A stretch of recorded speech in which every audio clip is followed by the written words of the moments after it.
always relying on human and man hours to kind of muscle things through. There are only so many hours in the day, and there's so many amazing SaaS products out there in a million different areas to help an agency be more efficient and effective. This is the Agency Profit Podcast, the podcast for agency owners that want to run a more profitable business that doesn't depend on them. Introducing your host, CEO and co-founder of Parakeeto, Marcel Pettipaw.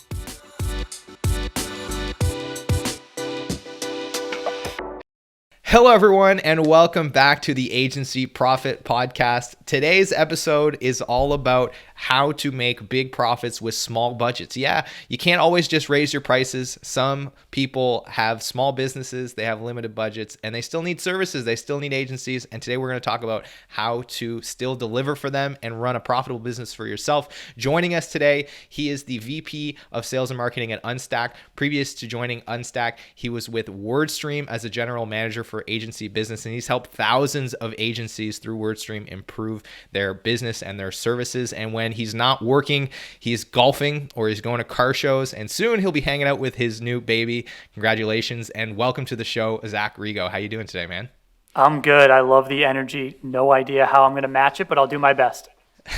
Well, how can you not be pumped up about talking about agency profitability, man? Come on. I love it. I love it. Yeah. But I'm a low energy guy, kind of level set the whole way through. Not a lot of emotion on my end, but I'll do my best. I'll pick up the slack on my end. No problem there. So I've given everyone a little context on who you are and what you do, but I'd love to give you an opportunity to just explain what you're doing today at Unstack and how you got there. Yeah, no, Unstack's a really cool tool. It's a no-code CMS. Our mission is to really enable founders and marketers with the tools they need to build, measure, and scale digital businesses. I think something we've seen often, and our founders struggle with, was how the hell do you get your WordPress site updated? You got to go to get a developer, and you slow down a product release because of that, or you release a product and no one knows about it. And SaaS and businesses and startups are nimble, so we're trying to build something that makes it really easy for founders, marketers, agencies to build, measure, and scale digital businesses. Awesome. So more on Unstack in a little bit, but kind of transitioning into the core topic of the episode today. You're working with a lot of agencies and startups at Unstack, and before joining Unstack, you worked with a ton of them at WordStream. I'm pretty sure everyone listening knows about WordStream. If you're in that space, you've certainly read a blog post or seen an ad or used one of their products probably at some point in time. And one of the things that you spent a lot of time working with was agencies that served small businesses. And I know one of the challenges that we run into in the industry a lot is this idea of, well, just raise your prices, right? Like, just raise your prices. That's the solution. That's going to solve all the problems. And sure, if you have the opportunity to raise your prices, that's cool, but not everybody has the opportunity to do that. So now we have to work within the constraints that we have. What are some of the big things that you've seen a lot of those agencies that you worked with struggle with over the years as it relates to, working with smaller clients, smaller budgets, and making that work? Yeah, number one, saying yes, right? Like, just small business comes to you, they're needy, right? They got small budgets, they got big dreams, and they're going to come to you and ask you for whatever that next great shiny thing is. It could be Facebook, it could be Twitter, right? Pinterest, Google Ads, whatever it may be. An agency so often want to say yes, and that's awesome, and you should, but you need the systems in place. You need to understand what are the hours it's going to take for me to do it, who has the skill set to do this, and what resources am I going to dedicate to it. And man, so many times we would talk to agencies and it'd just be like, I took on this service, I think I'm upside down on it. If you're saying you think you are, you are. And I don't quite have the systems to execute or knowledge to execute on it. And then I think the other one we always see is like always relying on human and man hours to kind of muscle things through. There are only so many hours in the day, and there's so many amazing SaaS products out there in a million different areas to help an agency be more efficient and effective. And those are great tools. I know there's a cost associated with them, but they're so much cheaper than hiring. And I think it's really important to be looking at that as you start to think about adding new services or sending into new offers for your client base.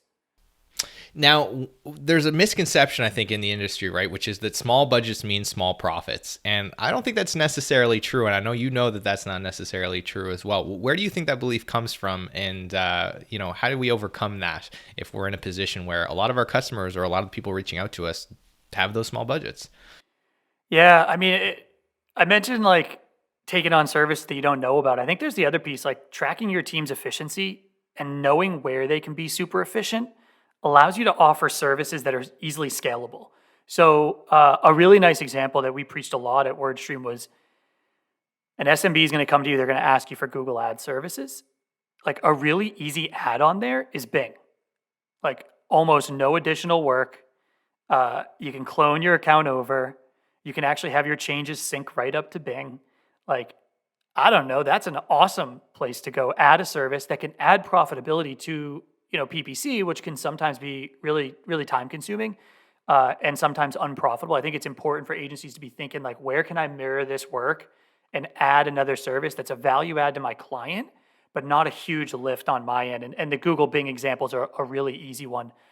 I think the other things you got to think about is like acquisition costs, right? Acquiring a small business as a lead is something that just happens if you're an agency, either through a referral or, through any of your other channels. You've already paid to acquire that lead. Like find a way to maximize it. And I think the last one, like squeaky wheel gets the grease. The squeakiest wheel is always the smallest business or the smallest client because they're the most worried about their budget. And I think that's really important to finding profitability is kind of knowing what clients are going to be great for you and working with them in the areas you can be great for them.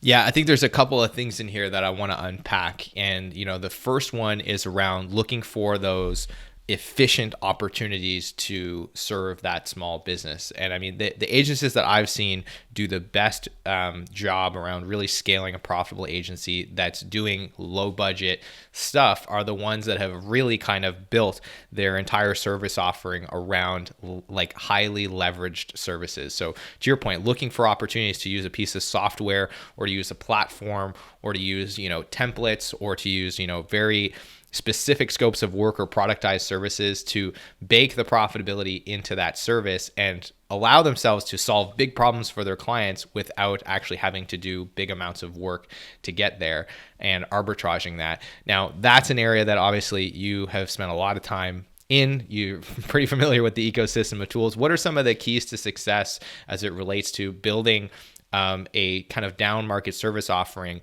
around or on top of existing software solutions and making that really scalable and really profitable? Yeah, number one, it starts at the top of your funnel, right? So acquire leads with a low CAC, and that is either through a referral program, right? So a lot of partner programs, SaaS partner programs, software partner programs have referral programs for the agency partners within there. Try to become a part of that. Obviously, build a partner program for your clients. So getting low-cost leads from them, incredibly impactful.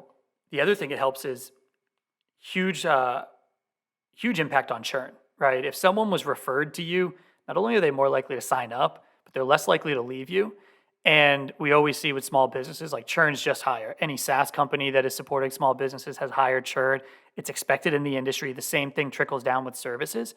So it's really important that you're acquiring your leads from a solid source and not paying too much for them. I think the other one is find those services that you can offer that have systems that make it efficient and profitable for you. It can be a low-cost service, but allows you to ascend into other offers. So you basically build your value prop on something that you might not be making a lot of money on and can be a loss leader, but allows you to go and add 2, 3, 4 services over the course of 4 to 6 months. I mean, if you look at a lot of e-commerce businesses, their first transaction is typically break even or even lose a few bucks on it, but you've got this person in your mailing list. You hopefully build some brand equity and loyalty there, and they come back and buy. Agencies should be thinking about their services the very same way. Like, what's my entry point that I can acquire this SMB for to build a foundation that's sustainable that I can build other services on top of? And I think the other one is, really starting to think about how you go into that. So SMBs come to agencies all the time and are like, hey, I need PPC. Like, I need to advertise on Google. But their website's horrible. And, even at WordStream, when we had advertisers come to us, a plumber come to us, and no disrespect to plumbers, there are some amazing plumber websites out there. But like, hey, if you just don't have the site, man, like you don't want to pay $20 a click. Like I can tell you that right now because I'm going to charge you $5,000 to send traffic to this site. People aren't buying. You have no forms. Your phone number is not highlighted appropriately. Like you don't have click to call. Like you're losing. And we can help and we can get you some business, but you're not maximizing your budget. So like agencies got to be ready to step in and say, hey, I know you want this, but to do that, let me build you a new site for really low cost or new systems that are really low cost that are going to allow you to scale. Hey, it's Marcel here, and I want to take a moment to thank you for being a loyal listener of the show. If you're enjoying today's episode, then I want to encourage you to subscribe so you never miss another episode, and be sure to check out some of the other amazing free resources we have at Parakeeto.com to help you improve your agency's profitability. We have lots of other content just like this episode, including other detailed blog posts on some of the key topics, and free downloadable resources like the Agency Profitability Toolkit, which has helped hundreds of agencies improve their profitability with checklists, templates, and free training videos to help you install the Agency Profitability Flywheel all on your own. So if you're interested in grabbing that, head over to Parakeeto.com and check the show notes as well. So with that, I want to thank you again for tuning in. I'll let you get back to the episode. I hope you enjoy it. Cheers. Yeah, that's a really great point, and it's important to remember, like, especially with small business, right? And I'm guilty of being this client. I think anyone that's run a small business is guilty of being that client. Your life is so hectic, and you're so like you're always just trying to like crack that nut and find that next like silver bullet that you're liable to come to an agency and say, I need this. But it's important to remember that just like an objection, often what the client says they want or what they say is the problem is not actually the problem, and is not actually the thing that they want. And so it's your job to take a step back and just ask some good questions and get to the root of like, what are you actually trying to do here? What's the problem that you're trying to solve?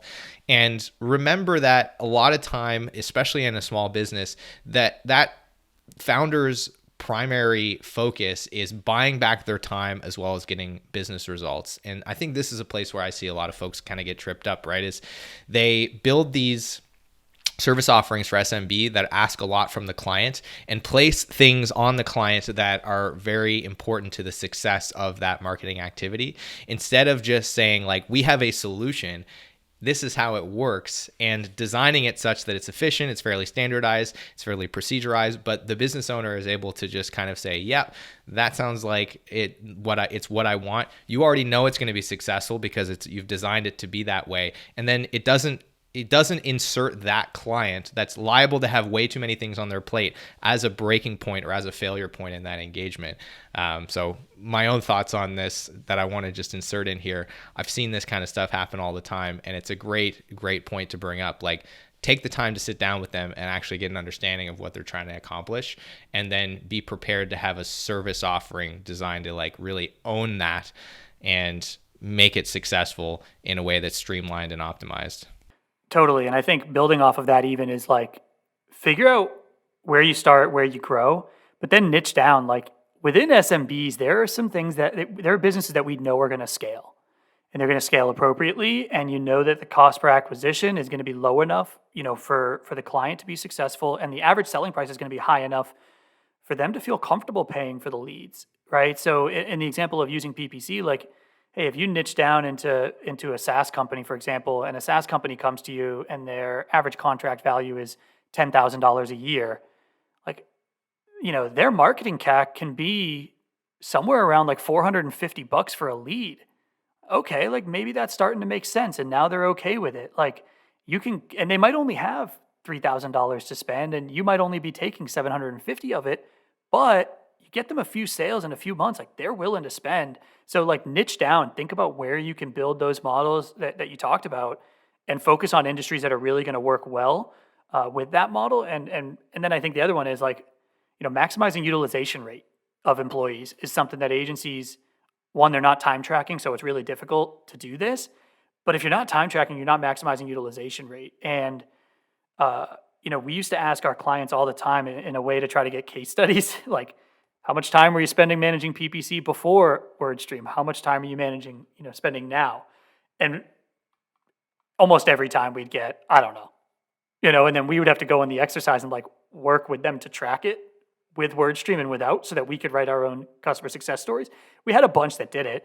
But man, like tracking your utilization rate is so important. I think that's something that like not enough agencies are doing. Especially, it's easy to do it when it's just you, but like as you hire people, you've got to maintain that level of insight into what your employees are doing all day, every day. I think the utilization rate for the best agencies is like, I don't know, 85 or 90% for their employees. Like, geez, I hope that Unstack's getting that out of me, but like you got to really be tracking the hours to get that stuff done, right? Like that's important.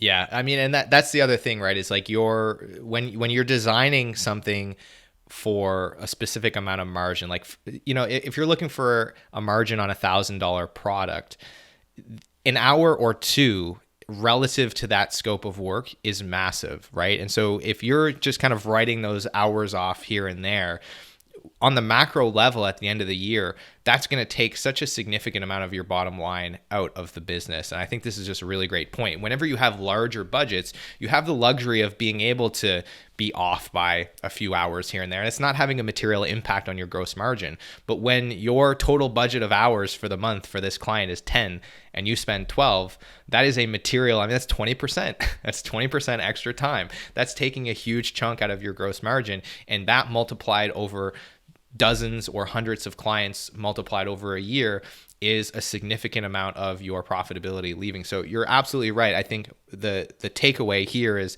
if you're working with small clients with small budgets, you have to be very diligent about your metrics. You have to be diligent about your processes. You have to be keeping track of these things because the details matter so much more. You have less room for error around this stuff. And I think that's a really, really important thing to reiterate. Yeah. And you mentioned big budgets, right? Like you work with a client with a big budget. You can build services around experts on your team that are maybe experts in just one area. But with SMBs, you can have experts, but you got to be like spot on with how you're managing them. Or, hey, like I talk about systems a lot, but like there are so many amazing SaaS products out there that you can train more junior level employees to service a market that you might not be tapping into today. At WordStream, we used to see this often. Like, we would not only be the systems, but we would be the training arm for a junior level employee or an intern that just signed on as a full-time employee. We'd coach them up on PPC. We'd coach them up on Facebook. And then we'd give them the tools to do it. And it's like, whoa, like this agency built an entire business unit around a junior level employee that can do Google, Bing, Facebook. Like, hey, that's a profitable business unit now. And you can really scale from there. And I think it's important to think about who you're hiring and when, and like what kind of clients you're servicing. If you are servicing those bigger budget clients, you can hire experts for web design and an expert for PPC. And if they're paying you $25,000 a month, you can cover your cost on all of that. With SMBs, you've got to be a little bit more nimble, and you got to be willing to, supplement junior level employees with tools and expertise elsewhere. And I think that's a really important thing to think about when you're acquiring new customers and how you're going to service them. Yeah, I think that's such a great point, right? Thinking about compartmentalizing activity, because again, to your point, if you are going to go out and stretch yourself to bring in an expert in a certain space, you want to make sure that as much of their time as possible is allocated to doing the thing that only they can do. So it even makes sense within an engagement to start thinking about like what parts of this, like the client communication perhaps, or the weekly reports that you send to the client, or the very mechanical setup of their account, can we farm out to a junior resource or a freelance resource that's really inexpensive, so that if we are going to be, paying a big salary to someone that's an expert, we're getting a return on that investment by making sure they're stacked with enough work that is at a high level, that is only the stuff that they can do. And I think that's a really, really important point. And that ties into something you said earlier, which was around the small clients being the squeaky wheel. You're absolutely right about that. They're concerned about their budget. That's probably a really material amount of money to them that they're spending with you. And that's where it becomes really important to, get virtual assistants or some software automation to like really communicate often with your clients. And that's going to help keep a lot of the other little things that erode an hour or two a week here and there, which is the client freaking out and sending you an email, or, breathing over your shoulder as you're trying to run the business. That's going to create a lot of erosion in your margin as well. And you can keep a lot of that stuff at bay by just having a really tight process and leveraging automation or leveraging freelancers to keep the client informed about what's happening with their project, so that they don't have to come to you or go to your team for that information when they feel like they need it. Yeah, that's an awesome point. I love some of the tools that are out there for kind of project management and collaboration between agencies and their clients because geez, if you can over communicate and make sure that you don't get that voicemail or that email, you're saving yourself a ton of time, right? Just let them be informed without reaching out to you is huge. I used to talk a lot about that. I think, one other thing that's really important to be thinking about is, if you can niche down into an industry, you can get junior level employees to be experts in that industry, and they don't necessarily have to be experts in all of the services they're providing because you can templatize that stuff. So you mentioned like where can you use the expert on your team? A great place is like let them build out the Google Ads account, right? If a Google Ads account is built out really effectively and efficiently, the ongoing maintenance of managing queries, doing some tests on ads, Google sometimes releases some new stuff you might want to add in, some extensions or betas. But for the most part, that ongoing maintenance is stuff that anybody can do if they get a little bit of help with maybe copywriting or the systems. I think there's like a really nice point there of like use your experts to do things that are, set up and systematized, and then leverage the ongoing maintenance by, junior level employees where you can maximize their output. Well, and it's funny because I'm in the startup ecosystem, and so the thing that I've heard, the words that are going around the industry is like, Unstack is like the HubSpot for small businesses, and I think that's where maybe it's interesting for some of our listeners. If you're an agency that is building on top of some of these more, expensive CMSs for your larger clients, and you're interested in going down market to capture a little bit more of it, Unstack might be a great platform that you can set your clients up on, and be able to make it accessible for them and start to build those down market offerings that are still going to be profitable. So with that said, Zach, if anybody wants to follow you or what you're doing at Unstack, where should they find you on the World Wide Web? Yeah, you can follow us on Twitter. Please, I've got a milestone I'm trying to hit, and it's not big, but I need to get over 400 followers by the end of this month. So we're close. That's like 25 people. Just come follow us, Unstack HQ on Twitter. You can find us on LinkedIn, Unstack, and then, please follow me on LinkedIn and connect with me on LinkedIn. Always happy to chat. We are building an awesome, I'm trying to build a world-class agency partner program that not only empowers you with the tools to expand your total addressable market, but showcase your work. Like we want agencies to become a part of our ecosystem. I don't want to build a big services team. We don't want to build a huge services team. We want agencies to be the services engine within Unstack, and we're going to build some really cool stuff there. So if you're interested in agency partnership, just shoot me a message on LinkedIn. I'm actually going to be announcing it this week, and just going to be keeping it small so I can maintain it for a little bit. But I'm really excited about that. So please connect with me on LinkedIn. Just Zach Rego on there. There's not many of us out there, so you should be able to find me. There you have it, folks. So scroll down to the show notes for links to all the things that Zach just mentioned. And by the time this episode comes out, that stuff will all be ready to rock and roll. So reach out, get on there, and check out Unstack. See if it's a good fit for you. And with that, Zach, thanks so much for tuning in and sharing these knowledge bombs with our listeners. Awesome. Thank you, Marcel. It's been great. Well, that's all for today's episode, but it doesn't have to be the end of your learning journey. Make sure you subscribe to our show so you never miss another episode. And if you want to get access to more great resources, be sure to check out Parakeeto.com, where we've got tons of other free resources, including the Agency Profitability Toolkit, which is loaded with templates, checklists, and training videos to help you improve your agency's profitability fast. And of course, if you like the show, it would really help us out if you could leave us a review and share this with someone else who you think might get value so you can help us serve more people. So with that, thanks again for tuning in, and I'll see you on the next episode.